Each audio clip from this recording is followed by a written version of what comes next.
이제 하나님께서 오늘 우리에게 주는 말씀을 찾아서 눈으로 보시고 또 입으로 함께 고백하는 시간입니다. 오늘은 요한복음 15장 1절부터 8절까지의 말씀입니다. 요한복음을 통해서 함께 은혜 나누는 오늘이 98번째 주일인데 요한복음 15장 1절부터 8절까지의 말씀입니다. 우리 찾으셨으면 함께 한 목소리로 같이 봉독하시겠습니다. 1절입니다. 시작. 나는 참 포도나무요 내 아버지는 농부라. 물은 내게 붙어 있어 열매를 맺지 아니하는 가지는 아버지께서 그것을 제거해 버리시고 무릇 열매를 맺는 가지는 더 열매를 맺게 하려 하여 그것을 깨끗하게 하시느니라. 너희는 내가 일러준 말로 이미 깨끗하여졌으니 내 안에 거하라. 나도 너희 안에 거하리라. 가지가 포도나무에 붙어 있지 아니하면 스스로 열매를 맺을 수 없음 같이 너희도 내 안에 있지 아니하면 그러하리라. 나는 포도나무요 너희는 가지라. 그가 내 안에 내가 그 안에 거하면 사람이 열매를 많이 맺나니 나를 떠나서는 너희가 아무것도 할 수 없음이라. 사람이 내 안에 거하지 아니하면 가지처럼 밖에 버려져 마르나니 사람들이 그것을 모아다가 불에 던져 사르느니라. 너희가 내 안에 거하고 내 말이 너희 안에 거하면 무엇이든지 원하는 대로 구하라. 그리하면 이루리라. 너희가 열매를 많이 맺으면 내 아버지께서 영광을 받으실 것이요 너희는 내 제자가 되리라. 아멘. 아멘. 오늘 봉독한 이 말씀이 하나님의 귀한 능력이 되어서 여러분의 삶을 한 주간 동안 앞장서 인도하는 귀한 은혜가 함께 하시기를 먼저 주님의 이름으로 축복합니다. 오늘은 맥주 감사 주일이면서 다시 한번 여러분들에게 지난 한 180여일 6개월 동안 어려운 가운데서 또 제한된 여건 속에서도 하나님의 귀한 자녀로서의 삶을 살아온 그 수고로움을 주의 이름으로 함께 같이 공유하고 또 여러분에게 이 감사절을 맞이하면서 하나님의 은혜에 대해서 꼼꼼하게 챙기며 감사하는 하나님을 기억하는 귀한 예배를 드림을 귀하게 생각합니다. 맥추절이라고 하는 것은 말 그대로 보리맥자를 써서 보리농사를 짓고 수확한 다음에 감사하는 절기가 맥추절입니다.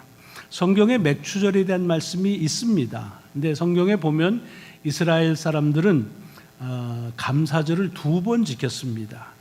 그 첫 번째가 우리가 말하는 유월절입니다.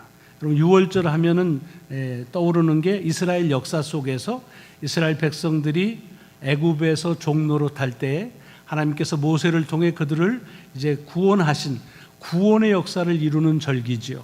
그런 신앙적인 절기의 의미가 있지만 유월절은 농사의 절기로 따지자고 한다면 한 해의 맨 첫 번째 수확을 거두고 감사하던 절기입니다. 그래서 유월절의 다른 것으로 부르는 건 초실절이라 처음 거둔 절기다라는 뜻으로 그렇게 성경에 기록되어 있기도 합니다. 여러분들이 성경을 읽으시다가 초실절이 나오면 그거는 유월절이고 또 첫 번째 수확한 것을 감사하는 그런 절기다라고 하는 것으로 생각하시면 됩니다. 그럼 유월절에 모든 첫 번째 된 장자나 또는 모든 첫 번째 것들이 다 죽임을 당하는 그런 재앙을 기억하면서 그 이후로 첫 번째 것이 하나님께 드려지는 그런 그 유월절의 절기의 의도는 이런 농사의 절기로서의 초실절의 의미와 같이 일맥상통하고 있는 것을 볼 수가 있습니다. 그리고 나서 두 번째 감사절기는 그로부터 7주가 지나고 50일이 지난 그러니까 오순절입니다. 또 오순절 하면 이스라엘 역사에서 뭐가 생각이 나나요? 애굽에서부터 나와서 한 달 반 이상을 광야를 가서 시내 광야에 도착한 다음에 하나님께서 모세를 시내산으로 부르시고 하나님의 말씀을 그에게 주십니다. 그래서 이스라엘 역사 속에서 오순절은 하나님의 말씀을 받은 그런 절기입니다. 여러분, 사도행전에 오순절에 성령께서 강림하셔서 일어난 일이 뭡니까? 하나님의 행하신 큰 일들을 기억하는, 그 일들을 서로 말하는 역사를 일어난 것은 우연한 일이 아닙니다. 이런 오순절의 신앙적인 의미를 가지고 있으면서 농사의 절기로 보자면 두 번째 수확을 하는, 주로 밀이 되겠죠. 밀을 수확한 그 절기로서의 추수감사절이 이 오순절입니다. 그리고 그 오순절에 감사하는 절기를 우리 성경에서는 맥추절이라고 그렇게 번역을 했습니다. 왜냐하면 우리는 밀농사보다는 보리농사를 오래전부터 지었고, 그래서 아마 밀을 수확하는 그런 절기를 보리를 수확하는 것과 유사하다 해서 아마 토착적인 의미에서 그렇게 해서 맥추감사절기가 우리 교회 안에서 이루어진 것을 보고 성경의 맥추절이라고 기록된 그런 배경을 짤막하게 우리가 이해할 수가 있습니다. 오늘 주보에 보시면 칼럼에 제 글 대신에 지난번 여러분들에게 우리 교회 단톡방에다가 상반기 6개월을 지나시면서 감사하시는 것이 기억나는 게 있으면 좀 알려주세요라고 했더니 여러분들 한 20여 분이 우리 박 목사님을 통해서 목회실에 알려주신 것, 그 내용을 실었습니다. 어제 토요일에 주신 분들이 몇 분 계신데 어제는 주보 편집이 다 끝나서 그분들 것을 다 같이 나누지 못하는 것은 송구하게 생각을 합니다. 그리고 오늘 예배당에 들어오기 전에 라비에 여러 가지 단어들이 이렇게 매달려 있는 것을 보셨을 겁니다. 우리가 지난 6개월 동안 감사했던 내용 중에서 그렇게 대표성을 가진 단어들을 뽑아서 단어들을 하나하나 여러분들에게 감사를 기억하라고 하는 그런 뜻에서 우리 목회실에서 준비한 것입니다. 막 들으시느라고 못 보신 분 계시면 나가실 때 한번 보시면은 아마 여러분들이 지난 6개월을 지나시면서 가졌던 그런 감사하는 마음의 그런 단어들이 그곳에도 있을 수 있을 것이라 생각을 합니다. 자, 이렇게 오늘 맥추감사절을 지나면서 오늘 우리에게 주는 말씀은 요한복음 15장 서두에 있는 1절로 8절의 말씀입니다. 여러 차례 말씀드렸지만 이것은 우리가 요한복음을 매주마다 이렇게 쭉 말씀의 흐름을 따라서 가고 있고 오늘이 98번째 주일입니다. 그런데 오늘 이 맥추감사 주일에 이 요한복음 15장 서두에 나오는 말씀이 주셨다는 게 참 신비롭지요. 왜냐하면 여러분, 맥추라고 하는 보리라는 열매를 우리가 수확하고 그리고서 하나님 앞에 감사드리는, 열매를 거둔 것에 대한 감사하는 절기에 열매에 대한 말씀이 오늘 본문의 내용이라고 하는 것 때문에 그렇습니다. 오늘 본문은 주님께서 포도나무의 비유로 하신 말씀이지요. 근데 그 포도나무 비유 가운데 가장 빈번하게 많이 언급되는 단어가 아까 봉독하시면서 이미 눈치가 빠르신 분들은 세무를 하셨겠지만 많이 나오는 단어가 바로 열매라는 단어입니다. 8절 가운데서 6번이나 반복돼서 나오는 것이 열매입니다. 참 귀하죠? 열매를 거둔 것을 감사하는 절기에 열매에 관한 그런 말씀을 우리를 위해서 예비하시고 그리고 그 말씀을 우리로 대하게 하시는 것은 그 자체만으로도 하나님의 신비로운 그런 은혜가 담겨져 있다, 그렇게 볼 수가 있습니다. 우리는 직접 농사를 짓지 않아서 경험이 없으실 수도 있지만은 아마 여러분들 가운데는 농사를 지신 경험이 있으실 것입니다.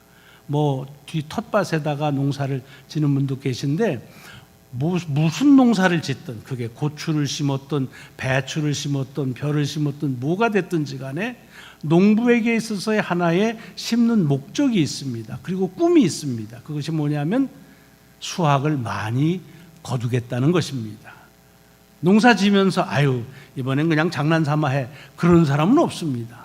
다 어떻게 쓴지 풍성한 열매를 거두겠다는 마음을 가지고 농사를 짓습니다. 근데 어떻습니까? 농사 지어보신 분들은 아시겠지만 그런 해도 있지만 그렇지 못하고 풍성하게 열매를 거두지 못한 때가 참 많이 있는 것을 봅니다. 이게 뭐 농사 짓는 것만 그런 건 아니지요. 지난 상반기를 뒤돌아보시면서 어떠십니까? 하나님께서 여러분들에게 허락하신 그런 축복의 은혜의 열매가 얼마나 풍성하십니까?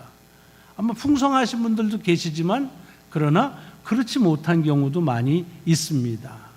그러니까 믿음의 생활하면서 사실은 이 열매에 대한 얘기를 참 많이 하죠. 뭐 성령의 열매를 맺어야 된다, 거둬야 된다는 얘기를 하고, 특별히 이렇게 감사절기, 추수감사절기가 되면 추수 때에 과연 내가 얼마나 많은 인생의 열매를 거둘 수 있을까라고 하는 것에 대해서 많이들 관심을 갖게 됩니다. 여러분 어떻습니까? 여러분의 삶에 하나님께서 허락하신 열매가 풍성하십니까? 이렇게 물어보면은 여러분들이 예, 얼마든지 풍성합니다 라고 대답하시는 분들도 계시겠지만 아마 그렇지 못하신 분들이 꽤 많이 있으실 겁니다. 저를 향해서도 목사님 46년 목회했는데 목회의 결실이 열매가 풍성합니까? 라고 물어보면 풍성하기를 바라지만 변변치가 않습니다, 죄송합니다 라고 얘기하는 것이 아마 저만은 아닐 것입니다. 지난 상반기 6개월이건 지나간 삶 전체이건 간에 우리가 어떻게 했든지 무슨 모양으로든지 열매를 많이 맺기를 바라지만 우리의 바람과는 달리 열매가 부실한 경우가 퍽 많이 있습니다. 그러면 참 아쉽지요. 수고하고 노력한 것이 헛수고인 것처럼 실망하기도 되고 또 스스로 자학하기도 할 때가 많이 있는 것을 봅니다. 자, 오늘 이 열매에 대한 말씀 중에 특별히 주님은 포도나무를 비유로 들어서 말씀하셨습니다. 이 포도나무라는 것이 뭐냐? 성경에 보면 이 팔레스타인 지역에서 거기에 거주하는 분들이 식용으로 먹을 수 있는 열매를 공급받는 나무들이 여럿 있지만 그 중에 대표적인, 요즘 흔하게 쓰는 말로는 3대장 나무가 있습니다. 그 팔레스타인의 세계 대표적인 식용 그런 그 나무가 어떤 나무냐? 첫째는 올리브 나무입니다. 올리브 나무가 제일 많다고 해서 첫 번째 꼽는 건 아닙니다. 그냥 순차적으로 올리브 나무, 감람나무라고 그러죠. 올리브 나무의 그 올리브는 우리가 매리네이트 해가지고서 나중에 먹기도 하지만 주로 뭘 하냐면 기름을 짭니다. 그래서 여러 가지 생활하는 데 있어서 뭐 요리할 때나 또는 뭐 미용을 할 때나 이런 때 다방면에 쓰임을 받는 것이 이 올리브입니다. 두 번째는 뭐냐 하면 무화과입니다. 무화과 나무에서 나는 그 무화과 열매, 잡숴보신 분은 알겠지만 생으로 먹여도 굉장히 당도가 높습니다. 근데 그걸 조금 말려가지고 먹으면 더 달지요. 그래서 보통 무화과 나무는 잼으로 해가지고서 이제 빵에다가 발라 먹기도 합니다. 저장식품으로 그만한 게 없지요. 그 다음에 세 번째는 포도나무입니다. 포도나무에서 열리는 포도, 뭐 그냥 먹어도 좋지만 대개 이것을 기르는 목적은 포도주를 만들기 위해서 그런 거지요. 이 포도주도 아마 생활하는 데 있어서 대단히 중요한 그런 식품 중에 하나가 될 겁니다. 저 같은 사람이 있으면 저는 포도주 없이도 얼마든지 잘 살 수 있지만 아마 여러분 가운데서도 좋은 음식을 먹을 때 포도주가 빠져 그러면 이거 음식에 맛이 없다 이러실 분들도 많이 계실 겁니다. 그러니까 올리브 기름 또는 무화과 잼 또 포도주 이런 것들은 특별히 팔레스타인 지역 거기만은 아니지만은 생활하는데 대단한 도움을 주는, 어떻게 보면 아주 생활 필수품과도 같은 나무가 세 개입니다. 그런데 여러분들이 식물에 조금 관심이 있으시면 아시겠지만 무화과 나무나 올리브 나무는요, 사람이 돌보면 좋지만 크게 돌보지 않아도 스스로 자라나는 자생 능력이 아주 왕성한 나무들입니다.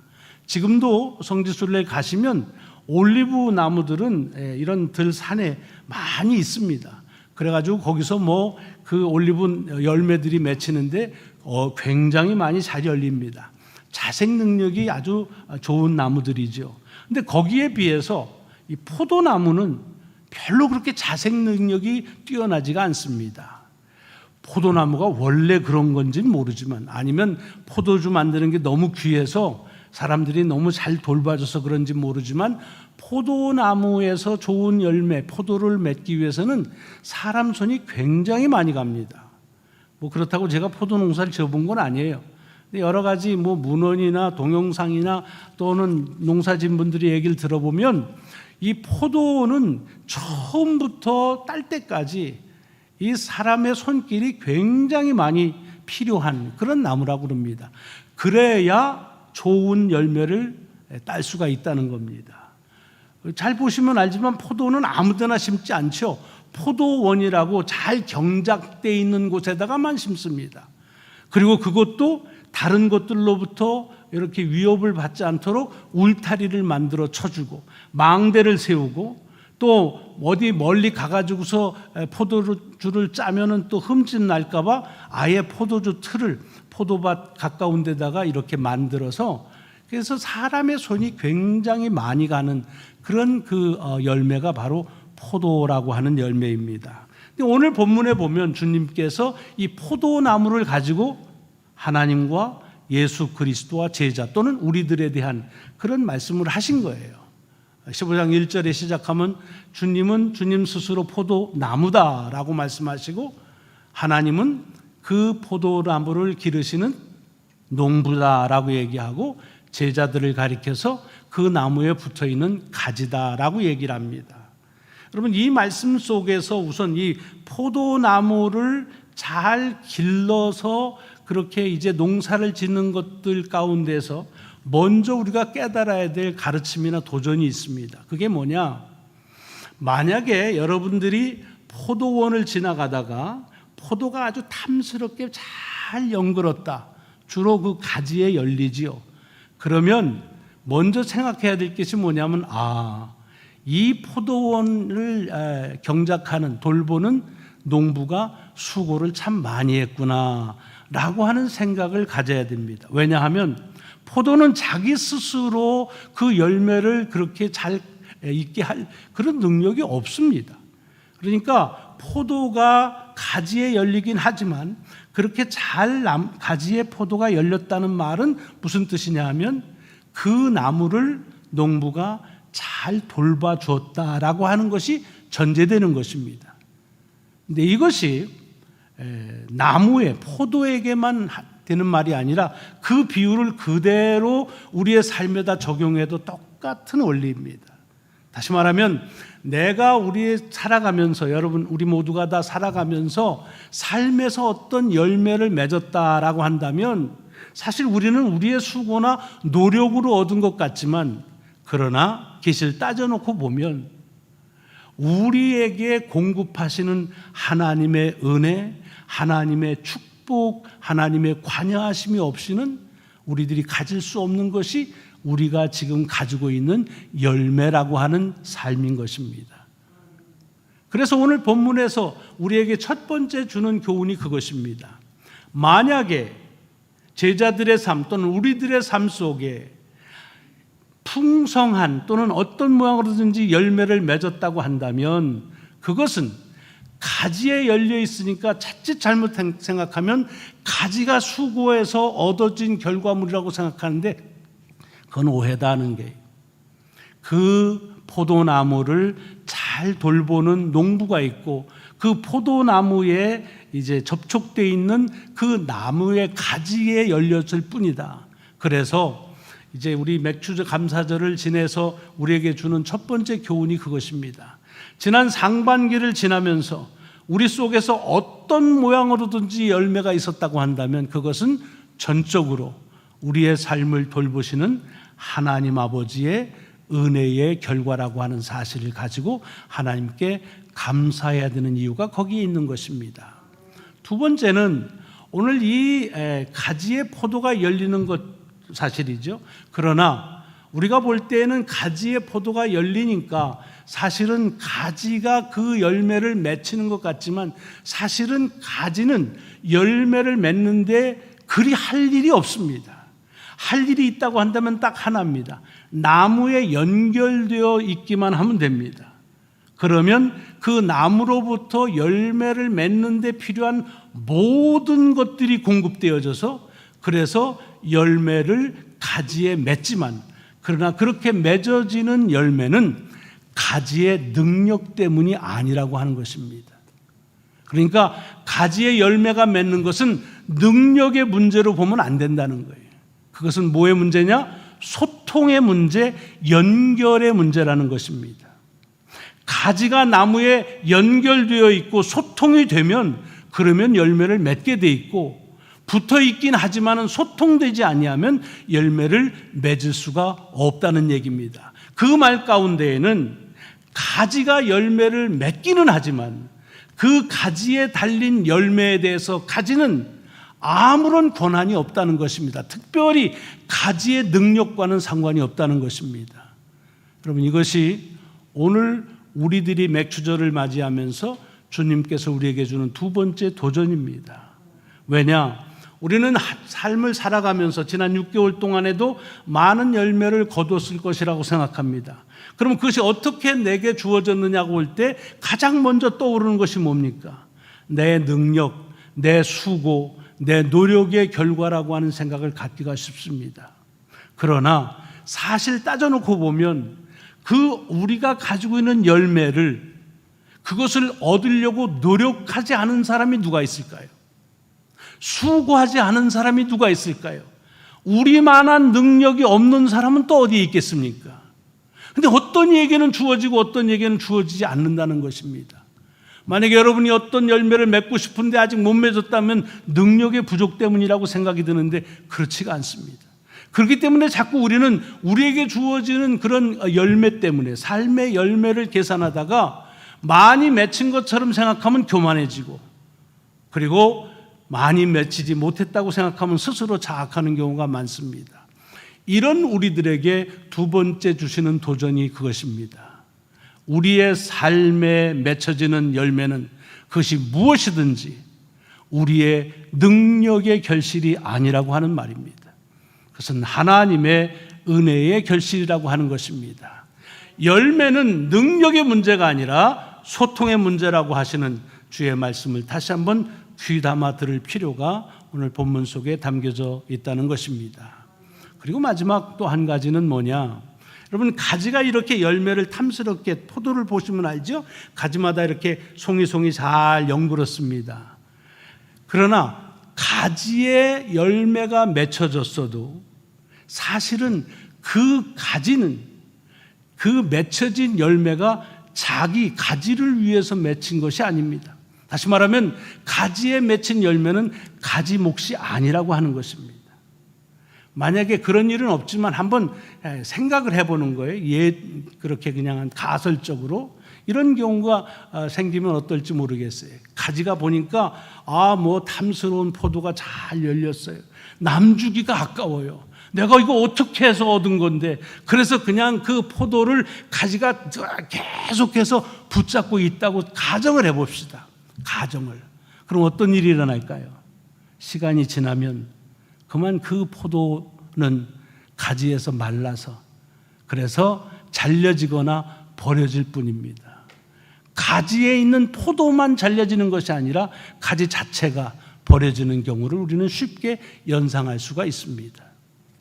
분명히 열매가 맺혀지는 것은 가지가 분명하지만, 그러나 가지에 맺혀진 열매는 누구의 것입니까? 농부의 것입니다. 그리고 농부가 그것을 이제 따다가 그렇게 쓰여야, 그래야 그 열매가 귀중한 가치를 발휘하게 되는 것입니다. 여러분, 이것은 우리의 삶에 그대로 주시는 말씀입니다. 우리는 우리의 삶 속에서 많은 열매들을 가지고 있으면서도 어떻습니까? 아까 전혀 부질없는 그런 가정과도 같은 일을 우리가 스스럼 없이 행하고 있습니다. 내가 해서 얻어진 것이야, 내가 이렇게 만든 거야 라고 하면서 가지가 마치 포도를 그냥 움켜쥐고 있다가 바싹 말라 비틀어서 버리게 되는 것과 같은 경우, 우리의 삶 속에서 얼마나 많이 경험하는지 모릅니다. 그게 하나님께 주신 건강일 수도 있고 재물일 수도 있고 또는 그 어떤 재능일 수도 있습니다. 하지만 우리에게 주신 그 재능이나 재물과 그리고 여러 가지 어떤 건강이든지 무엇이든지 간에 그 열매는 우리를 위한, 우리가 소유할 것이 아니라는 것입니다. 그것은 우리에게 허락하시는 하나님께서 그 당신의 몫으로 그것을 취하신다는 것입니다. 또 그렇게 해야, 그래야 농부가 가지에서 포도를 따야 그래야 포도가 제값을 받고 소중하게 그렇게 쓰임을 받는 것처럼 우리의 삶에 맺힌 열매도 하나님께 쓰셔야 그래야 그것이 얼마나 소중한지 그리고 얼마나 가치 있는 것인지가 드러날 수 있다고 하는 것입니다. 오늘 맥주절을 맞이하면서 우리의 삶에도 아마도 이렇게 우리에게 어떤 열매가 맺혀지는지를 세임을 하는 그런 기간이 다가올 것입니다. 그때 우리들이 우리의 이 말씀을 통해서 한번 다시 명심하면서 살아야 될 것입니다. 내게 주어지는 열매는 내 결실이 나의 노력이 아니라 하나님의 수고로움과 하나님의 배려로 해서 나에게 주어졌을 것뿐이다. 그러므로 내게 주어져 있는 삶의 결신들은 내 능력의 문제가 아니라 하나님과 예수 그리스도를 통한 소통의 문제, 연결의 문제다. 그리고 그렇게 해서 얻어진 열매는 그것이 무엇이든지 간에 열매를 맺게 하신 하나님에 의해서 쓰임을 받아야 소중한 가치를 발휘할 수가 있다고 하는 사실, 이것이 오늘 맥주감사절을 맞이하는 저희들에게 포도나무의 비유를 통해서 주께서 말씀하시는 귀한 가르침인 줄로 믿습니다. 기도하시겠습니다. 하나님, 한 해의 상반기를 지나면서 우리에게 베푸신 귀한 은혜들을 기억하고 셈합니다. 하나님, 크고 작은 많은 열매들이 있는데 자칫 그것이 우리의 수고로 얻어진 것이라 생각하지 말게 하시고 농부이신 하나님 아버지께서 우리에게 공급하시고 배려하신 은총의 결과인 것을 감사하게 하여 주옵소서. 주님, 우리의 삶에 맺히는 열매는 우리의 능력의 문제가 아닌 주님과의 소통의 문제, 주님과 연결의 문제인 것을 다시 일깨워 주시고, 특별히 열매를 맺을 때마다 농부가 포도를 가볍게 사용하는 것처럼 우리의 삶의 열매를 하나님의 손에 잡혀야 가볍게 쓰여진다고 하는 사실로 주님, 저희들에게 도전 주심을 감사합니다. 그렇게 살아갈 수 있는 삶이 또 이어지게 하여 주옵소서. 감사드리오며 예수 그리스도의 이름으로 기도드리옵나이다. 아멘. 아멘. 오늘 결단의 찬송은 여러분들